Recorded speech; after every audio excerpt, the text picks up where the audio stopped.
Dans le cadre des Mardis Mallettes, CMA TV vous présente la chronique juridique, une présentation du groupe Mallette, société de comptables professionnels agréés et de services juridiques. Je vous souhaite la bienvenue à cette autre chronique juridique en compagnie de Maître Gabriel de Sanson dans le cadre des Mardis Mallettes. Gabriel, bonjour. Bonjour. Aujourd'hui, on va parler de donation d'immeubles et droits d'usage. Bon, mais d'abord, on va le définir. Oui. Qu'est-ce que c'est exactement, donation d'immeubles et droits d'usage? Dans le fond, là, on a deux choses qu'on va traiter aujourd'hui. La donation d'immeubles. Donc, si, le meilleur exemple, si vous décidez de donner votre résidence, par exemple, à l'un de vos enfants, et le droit d'usage, dans le fond, que les gens connaissent peut-être mieux, celui qu'on va parler aujourd'hui, qui est le droit d'habitation. Donc, pour assurer... C'est la même chose?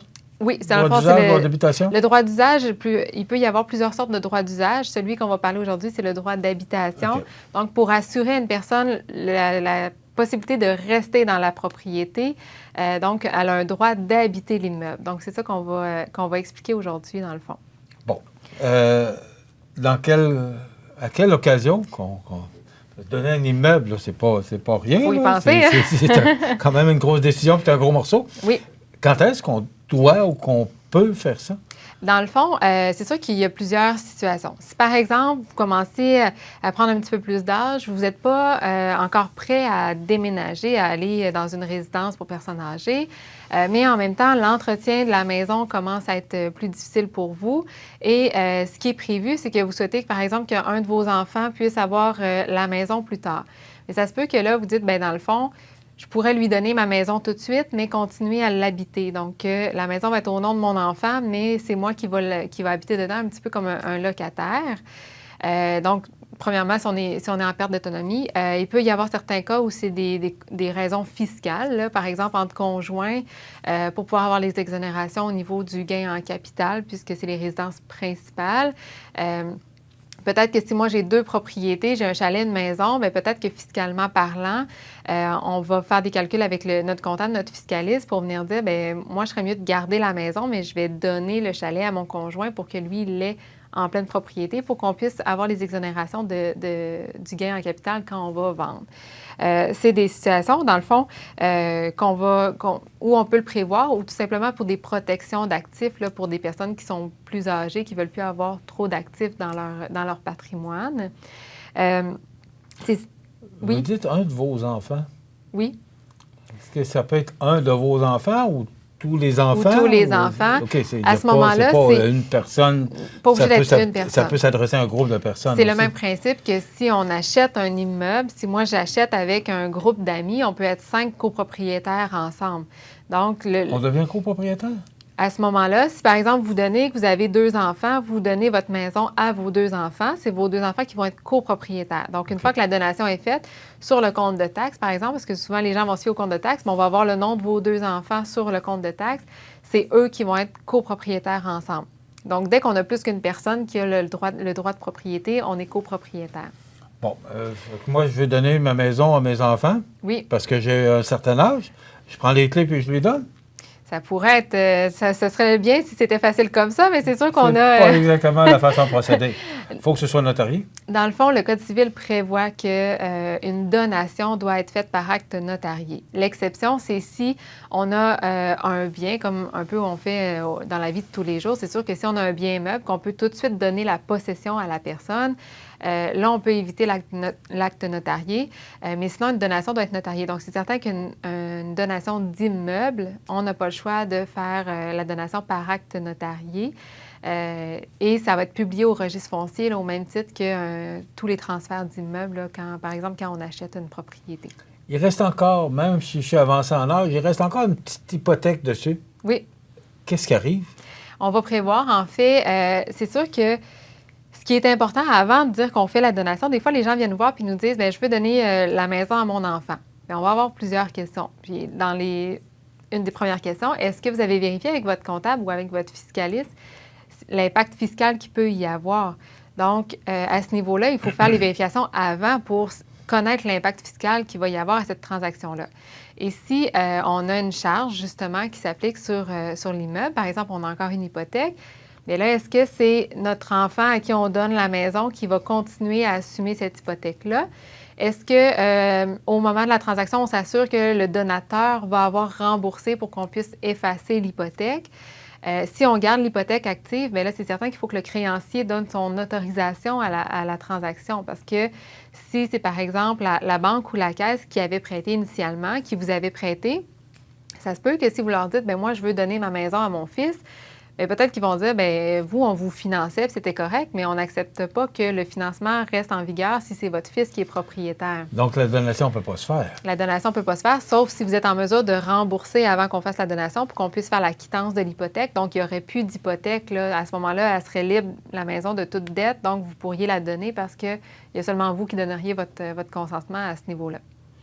Est-ce qu'on peut la donner en tout temps? Ça va dépendre. C'est sûr que c'est une question qui est plate, mais si vous voulez faire une donation, on doit vous poser la question, est-ce que vous avez une maladie réputée mortelle? Le code Est-ce que vous avez une maladie qui est réputée mortelle? Dans le fond, le Code civil prévoit que si vous avez eu un diagnostic, par exemple, de cancer, un cancer qu'on sait qui va être normalement que vous allez en décéder, même si au final vous vous rétablissez, la donation ne sera pas valide parce que vous ne pouvez pas faire une donation, par exemple, de votre maison si vous savez que vous allez décéder d'une maladie. Donc, si vous avez un diagnostic. Si, par contre...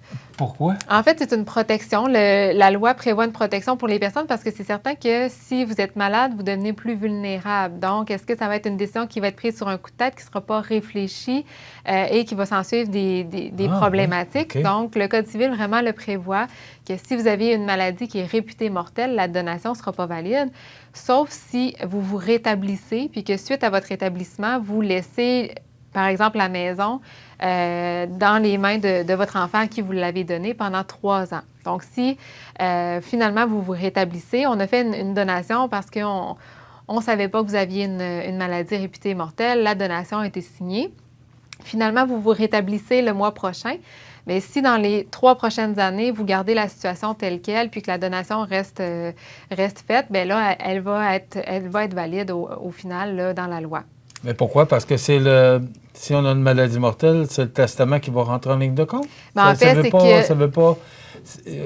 que ça ne rentre pas en conflit avec l'autre? C'est vraiment plus un souci de protection de la vulnérabilité de la personne. C'est qu'il y a beaucoup de gens, des fois, ils apprennent qu'ils ont une maladie réputée mortelle puis qu'ils vont dilapider leurs biens, là, que là, ils vont vouloir régler tous leurs biens puis les donner, puis vider leur compte et tout ça. Donc, c'est plus dans un souci de protection que cet article-là de la loi a été prévu pour éviter qu'il y ait des transactions qui soient faites qui n'auraient pas dû se faire parce qu'on est allé dans l'urgence de la situation, alors que peut-être que ça n'aurait pas été fait si vous aviez été en pleine santé, dans le fond. Là. Est-ce qu'on doit faire des vérifications? Dans le fond, c'est sûr que... On a parlé d'hypothèque, oui. Oui, l'hypothèque au niveau fiscal. Donc, comme je vous disais, est-ce qu'il y a un impact fiscal? Si vous donnez votre maison, dans le fond, si vous avez un impact fiscal parce que ce n'est pas votre seule propriété puis que vous n'aurez pas d'exonération, bien à ce moment-là, il faut savoir c'est quoi le montant que vous allez avoir à payer. Est-ce que vous allez donner quand même la maison si vous avez un impact fiscal tout de suite? Est-ce qu'on va prendre une entente, par exemple, que votre enfant va vous rembourser ce montant-là? Également, il faut prévoir, on n'a pas encore parlé du droit d'habitation, mais est-ce que vous allez rester dans la maison? Donc, le droit d'usage que je vous mentionnais, qui est un droit d'habitation. Si vous donnez votre maison à votre fils, mais que le but est que vous restiez dans la maison par la suite, on va vouloir vous protéger en créant un droit d'habitation. Ce droit d'habitation-là va servir que votre fils ne pourra pas vous sortir de votre maison tant que le terme ne sera pas arrivé. On va venir dire, par exemple, que vous avez le droit d'habiter la maison jusqu'à votre décès ou jusqu'à l'âge de 75 ans. Est-ce que c'est vous qui allez payer les frais, par exemple, les frais d'assurance, de taxes, ou c'est votre enfant à qui vous avez donné la maison? Il faut que ce soit bien défini. Donc ça, il faut vraiment tout le prévoir et y réfléchir à l'avance pour que ce soit vraiment écrit dans l'acte de donation, pour que ce soit clair. Et si on fait un droit d'habitation, le droit d'habitation va être publié au registre foncier. Ce qui fait que votre enfant ne pourra pas hypothéquer la maison sans votre consentement, il ne pourra pas la vendre sans votre consentement. Donc, il y a juste si vous renoncez à votre droit par la suite que là, il va avoir la pleine propriété. Ou si vous décédez, dans le fond, ou si on a mis un âge maximum et vous avez atteint cet âge-là, là, le droit complet de propriété va revenir entre les mains de votre enfant. Mais sinon, on vous garde cette protection-là, dans le fond. C'est quoi l'avantage de faire ça? Bien, c'est souvent soit fiscal, soit protection d'actifs pour une personne qui devient plus âgée puis qui veut s'assurer que la maison, on ne sera pas obligé de la vendre à un moment donné puis que ça va pouvoir rester entre les mains de la famille, dans le fond, des gens de la famille. Ou des fois, c'est des gens qui sont en perte d'autonomie puis que ils veulent rester dans la maison, mais que pour eux, ça devient plus un fardeau d'être propriétaire. Donc, les enfants sont d'accord pour en devenir propriétaires, mais ça permet à la personne de rester dans la maison.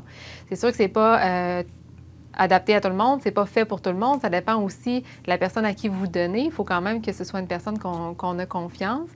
Mais dans tous les cas, c'est pour ça qu'on suggère fortement de créer un droit d'habitation pour protéger la personne qui a donné sa maison, mais qui veut pouvoir rester dedans également.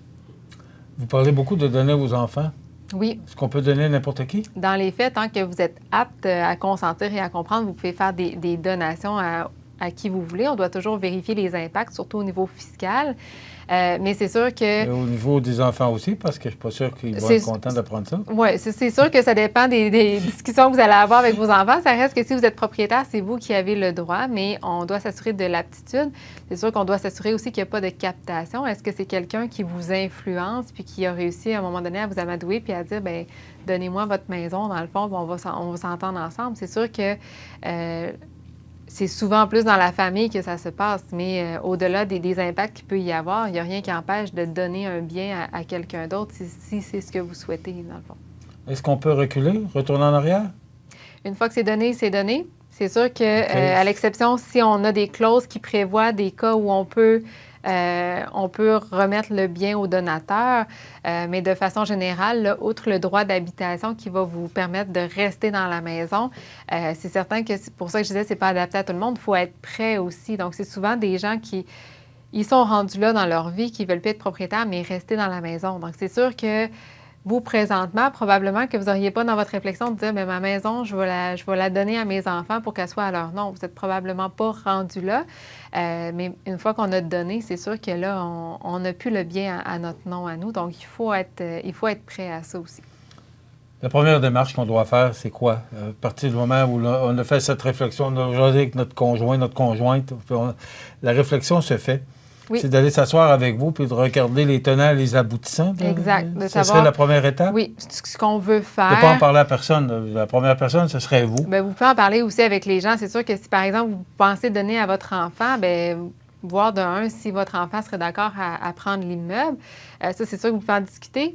Mais au final, c'est sûr que c'est de vérifier avec nous, de vérifier avec le comptable, le fiscaliste, dans le fond, parce que qu'on vienne vraiment tout lier au niveau juridique et au niveau de l'impact fiscal là, pour savoir qu'est-ce qui peut s'appliquer pour pas qu'on ait de surprise une fois que la donation est faite, finalement. C'est intéressant. C'est, je pense, une étape importante dont on peut se privilégier. C'est pas courant. C'est pas de quoi qu'on voit beaucoup. Ça arrive pas si souvent, non. Puis c'est que les gens, souvent, ils pensent... C'est une grande décision. C'est une grande décision. Les gens pensent à la donation, mais c'est que nous, on leur apporte le fait qu'on peut les protéger, justement, avec le droit d'habitation, qui est très important parce que on veut pas non plus que vous donniez votre immeuble puis que par la suite, pour une raison quelconque, votre enfant à qui vous l'avez donné, par exemple, est influencé par quelqu'un d'autre puis qui vous dit, bien, désolé, papa, mais... tu dois te trouver un autre logement, je te sors de la maison, maintenant elle est à mon nom. On veut pas, c'est pas le but recherché habituellement. On veut que vous puissiez rester dans la maison. Donc, c'est pour ça que c'est important de vraiment faire le tour de toutes les ententes puis de vraiment venir mettre ça clair là, dans le contrat pour qu'il n'y ait pas d'ambiguïté, finalement. Comment vous définiriez, comment on définit oui. le mot droit d'habitation, là? Comment on peut le définir dans son global avec tout ce qu'on vient de mentionner? Bien, c'est une protection. En fait, le droit d'habitation, la meilleure définition, c'est vraiment une protection pour la personne qui va habiter l'immeuble. Donc, c'est protection d'une personne qui peut devenir vulnérable. C'est la protection aussi. On n'a plus l'actif entre nos mains, mais ça nous permet de... Il y a des émotions, il y a des souvenirs dans un immeuble aussi. Donc, c'est vraiment la protection de tout ça et éviter des conflits aussi dans la famille quand c'est bien clair. Je voulais dire définiriez, mais donation, droit d'habitation, un ne va pas sans l'autre, c'est ce que je comprends. Tout dépendant. C'est sûr que des fois, on va faire, pour certaines raisons ou des raisons fiscales, il peut y avoir des donations qui sont faites puis qu'on n'a pas besoin de droit d'habitation. Mais si la personne va habiter l'immeuble, C'est rare qu'on ne créera pas un droit d'habitation en même temps qu'on va faire la donation. Très intéressant comme chronique. Moi, j'apprends des choses. J'espère que vous aussi. Donc, 288-57-77 pour avoir plus d'informations. Puis c'est tellement important. Peut-être que vous y pensez. Mais avant de le faire, peut-être de consulter Maître Sanson ou Maître Dubé ou encore ses collègues de Mallette Juridique qui vont vous donner tous les bons conseils pour faire les bonnes transactions pour être certain d'être en sécurité. Exactement. Merci beaucoup. Merci. Maître Gabriel Sanson, qu'on retrouve dans 2 semaines. Ça complète notre chronique juridique dans le cadre des Mardis Mallette. Voilà, c'est tout. Dans le cadre des Mardis Mallette, CMA-TV vous présente la chronique juridique, une présentation du groupe Mallette, société de comptables professionnels agréés et de services juridiques.